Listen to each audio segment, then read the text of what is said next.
when you think you're gonna get the art factory one where you pala alternate then when you use all your resume. So you use reverse psychology. Reverse psychology. Wala ko naintindihan to. Sabi natin natatandaan na hindi lang ang positibo ang kailangan natin i-celebrate, pati ang negatibo. So, kasi nakafocus tayo sa positive lagi, di ba? So, hindi natin nagkamalayan na yung negatibo nangyayari sa atin ay positive pala. Kasi lagi natin iisip na dapat ganito yung mangyayari. Dance. Hindi natin naisip na ito yung nangyari sa'yo kasi mas nakakasitibo para sa'yo. Di ba? So, next. Isipin mo ang iyong mga para sa iyong sarili. Huwag palagi umasa sa opinion ng ibang tao.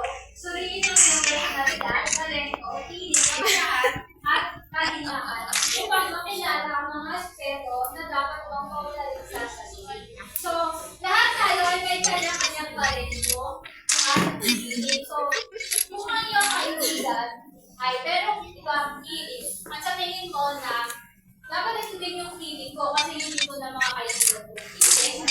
Hindi dapat gano'n. Kailangan mag-focus ka sa iyong sarili or sa iyong talento or mga feeling para mas lalo mong mapunta ang iyong sarili.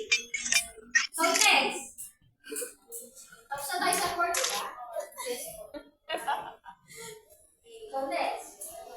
Tatlong mahalagang layunin na inaasahang kayahan at kilos or developmental task sa bawat yugto ng pagtanda ng tao. Una, meron tayong gabay. So, ano yung sabihin ng gabay? So, gabay ang nagsisilbing gabay ito kung ano ang naasahan ng sinunan sa bawat yugto ng gabay. Mahalagang isagawa ito sa ilalim ng pagtugay ng magsulang at mga tulong. So, naniniwala ba kayo ng iyong parents ay iyong gabay? Sa paano paraan?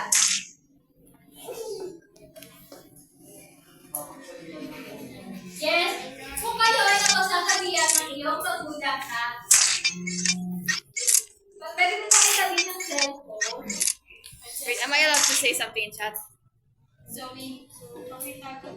kung kayo ay Hindi sa